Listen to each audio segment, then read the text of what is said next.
तो दोस्तों फिल्म की शुरुआत में हम एक लड़की को देखते हैं जिसका नाम ग्रेटा इवांस था और ग्रेटा अमेरिका से थी और अभी ग्रेटा यूके आई थी क्योंकि उसे हील शायर्स फैमिली के घर केयर टेकर की जॉब मिली थी और हील शायर्स काफी अमीर लोग थे। तो ग्रेटा हील शायर्स फैमिली के मेंशन के अंदर जाती है और वो मेंशन के अंदर जाने से पहले अपने शूज निकाल देती है। घर में उसकी मुलाकात मैल्कम से होती है जो कि हील शायर्स फैमिली के घर में वीकली सप्लाईज देता था। मैल्कम एक काफी हैंडसम और फनी आदमी था जो कि ग्रेटा के साथ फ्लर्ट कर रहा था। इसके बाद ग्रेटा की मुलाकात मिस्टर एंड मिसेज हील शायर्स से होती है और वो ग्रेटा को बताते हैं कि उन्हें उनके बेटे ब्राउन्स का ख्याल रखना है। स्टोरी में पहला ट्विस्ट तब आता है जब हील शायर्स ग्रेटा को ब्राउन्स से मिलवाते हैं क्योंकि ब्राउन्स एक डॉल होता है। बिल्कुल दोस्तों, जिसे हील शायर्स अपना बेटा बता रहे थे वो असल में एक डॉल होती है जो कि देखने में काफी हॉरर था और हील शायर्स उस डॉल को ऐसे ट्रीट कर रहे थे जैसे कि वो सच में उनका बेटा हो। पहले तो ग्रेटा को ये सब मजाक लगता है लेकिन बाद में उसे पता चलता है कि हील शायर्स बिल्कुल सीरियस हैं और ग्रेटा को इसी डॉल का ख्याल रखने के लिए हायर किया गया है। उसके बाद हम देखते हैं कि ग्रेटा ने जो शूज दरवाजे पर उतारे थे वो वहाँ से गायब हो जाते हैं और हील शायर्स कहते हैं कि ये जरूर ब्राउन्स का काम होगा क्योंकि वो बहुत ही शरारती है। उसी शाम हील शायर्स ग्रेटा को बताते हैं कि ब्राउन्स को ग्रेटा पसंद है और ग्रेटा पहली केयर टेकर है जिसे ब्राउन्स ने पसंद किया।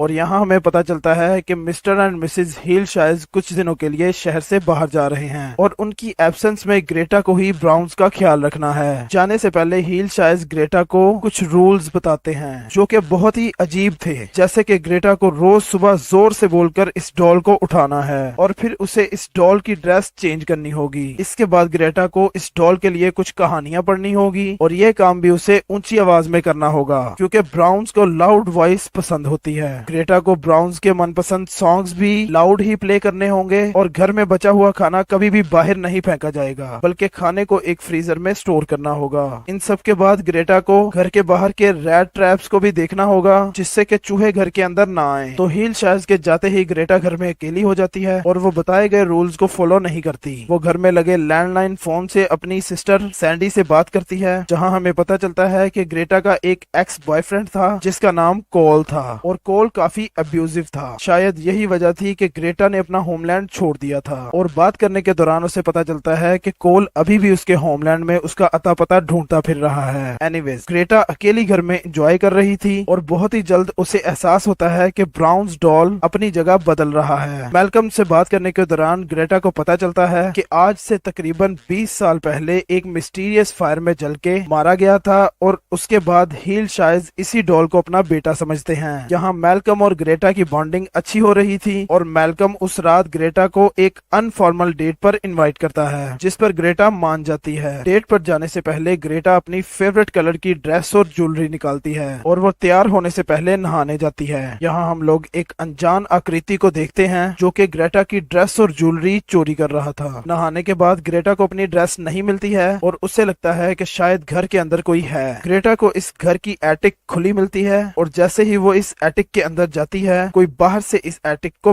बंद कर देता है। इसके बाद मैल्कम घर में आता है और घर की डोरबेल काफी बार बजाता है लेकिन ग्रेटा के उस एटिक में फंसे होने की वजह से वो डोर ओपन नहीं कर पाती। ग्रेटा उस एटिक में बहुत चिल्लाती है लेकिन उसकी आवाज बाहर मैल्कम तक नहीं पहुंच पाती। हार मान के मैल्कम वहां से चला जाता है। ग्रेटा को उस एटिक में एक अनजान आकृति नजर आती है जिसे देखकर वो गिर जाती है और वो वहीं पे अनकॉन्शियस हो जाती है। तो नेक्स्ट डे इस एटिक की डोर अपने आप ही खुली हुई थी और ग्रेटा इस एटिक से बाहर आ जाती है। वो फौरन ही मैल्कम को बुलाकर सारी बातें बताती है और ग्रेटा का कहना था कि उसे दीवारों के अंदर से कुछ अजीब सी आवाजें आती हैं। इस बात पे मैल्कम बताता है कि शहर में कुछ लोगों का कहना है कि 20 साल पहले जब रेयल ब्राउन्स मारा गया था वो बचपन से ही थोड़ा अजीब था। एक बार शराब के नशे में मिस्टर हील शायर्स ने मैल्कम को खुद बताया था कि उनका बेटा ब्राउन्स बिल्कुल ऑड है। इन बातों से हमें ये अंदाजा होता है कि शायद ब्राउन्स की आत्मा ही उस डॉल के अंदर है। एनीवेज, अगली सुबह हम देखते हैं कि ग्रेटा को उसकी खोई हुई शूज उसके कमरे के बाहर पड़ी मिलती हैं और ब्राउन्स के कमरे में वो डॉल अपने आप ही बेड पे बैठी हुई थी और उस डॉल के पास एक पेपर पड़ा था जिसके ऊपर ब्राउन्स को संभालने की सारी इंस्ट्रक्शंस लिखी हुई थी। उन सबको देखकर ग्रेटा इतना ज्यादा डर जाती है कि वो खुद को एक कमरे में बंद कर लेती है। इस कमरे के फोन की घंटी बजती है और जब ग्रेटा उस फोन को उठाती है तो दूसरी तरफ हम ब्राउन्स की आवाज सुनते हैं जो ग्रेटा को अपने साथ खेलने के लिए कमरे से बाहर बुला रहा था।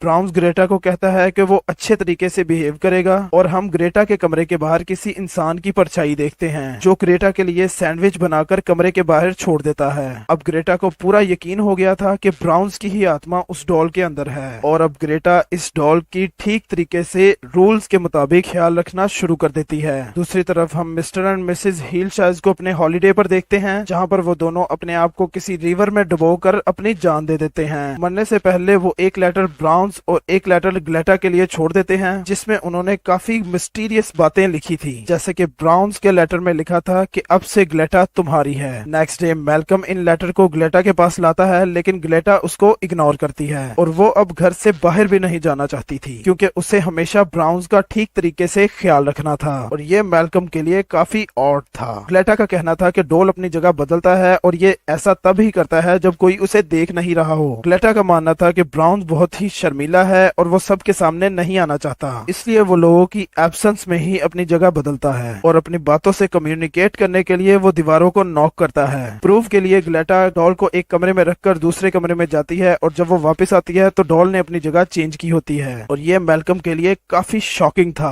और यहाँ मैल्कम ग्लेटा को समझाता है कि ब्राउन्स एक इविल स्पिरिट डॉल भी हो सकती है। मैल्कम ग्लेटा को बताता है कि आज से 20 साल पहले जब ब्राउन्स जिंदा था तब एमिली नाम की लड़की हर हफ्ते ब्राउन्स के साथ खेलने इसी मेंशन में आया करती थी और ब्राउन्स के 8th बर्थडे पे एमिली अचानक से गायब हो गई और फिर पुलिस को एमिली की डेड बॉडी पास के जंगल में मिली, जहां एमिली के स्कल को किसी ने बुरी तरह क्रश कर दिया था। अब इससे पहले कि पुलिस ब्राउन्स से बात करती, हीलशाइज के घर में आग लग गई और ब्राउन्स की भी मौत हो गई। इस बात पे ग्रेटा अपनी पास्ट स्टोरी मैल्कम को बताती है, जहां पर उसका बॉयफ्रेंड कोल काफी अब्यूजिव था। ग्रेटा कोल के बच्चे से प्रेग्नेंट थी और फिर भी कोल ने उसे इतना अब्यूज किया कि उसका मिसकैरेज हो गया। तब से उसने कोल को छोड़ दिया और अब शायद उसे एक अपॉर्चुनिटी मिली है जिसमें वो ब्राउन्स का ख्याल रख के ये समझेगी कि उसने अपने उस बच्चे का ख्याल रखा जो कि मिसकैरेज के दौरान मारा गया। तो नेक्स्ट डे हम देखते हैं कि कोल इस मेंशन में पहुंच गया था क्योंकि उसे इस जगह की एड्रेस ग्लेटा के फैमिली मेंबर से मिल गई थी। वो ग्लेटा को जबरदस्ती वापस लेने आया था और उसने अपनी और ग्लेटा की नेक्स्ट डे की फ्लाइट तक कर रखी थी। ग्लेटा यहाँ से नहीं जाना चाहती थी और वो इस सिचुएशन के लिए ब्राउन्स से मदद मांगती है। और उस रात जब सभी सो रहे होते हैं तो हम देखते हैं कि कोल के सर पर मरे हुए चूहों का खून टपकता है। किसी ने खून से उस कमरे के शीशे पर गेट आउट लिख दिया था और कोल को लगता है कि ये काम ग्लेटा ने किया है। तभी इनकी नजर उस डॉल पर पड़ती है और कोल इस डॉल को तोड़ देना चाहता था। एन वक्त पर वहां पर मैल्कम भी पहुंच जाता है और वो ग्लेटा के साथ मिलकर कोल को उस डॉल को तोड़ने से मना करता है। कोल वाज सो एंग्री, इसलिए वो उस डॉल को पटक कर तोड़ देता है। जी हाँ दोस्तों, डॉल के टूटते ही घर की दीवारों के अंदर से बहुत ही जोरदार आवाजें आने लगती हैं और अचानक घर की एक मिरर टूट जाती है जिससे कि कोल को चोट लगती है। इस मिरर वाली स्पेस से हम एक इंसान को बाहर निकलते हुए देखते हैं जिसकी शक्ल पे एक पोर्सिलेन मास्क था और वो इंसान कोल पर हमला करके उसे जान से मार डालता है। दोस्तों, ये इंसान और कोई नहीं बल्कि ब्राउन्स ही था और वो अब तक जिंदा था। दोस्तों, यही है इस मूवी का रियल ट्विस्ट और इस ट्विस्ट के बारे में मैं आपको वीडियो के आखिर में तफसील से समझाऊंगा। तो कोल को मारने के बाद ब्राउन्स ग्लेटा और मैल्कम के पीछे आता है और ये दोनों ब्राउन्स से बचने के लिए घर में ही इधर उधर भागने लगते हैं। घर की सभी विंडोज एंड डोर्स सील थे और बाहर का रास्ता ढूंढते हुए ये दोनों एक सीक्रेट रूम में पहुंचते हैं जो कि दीवारों के अंदर था और ये कमरा ब्राउन्स का था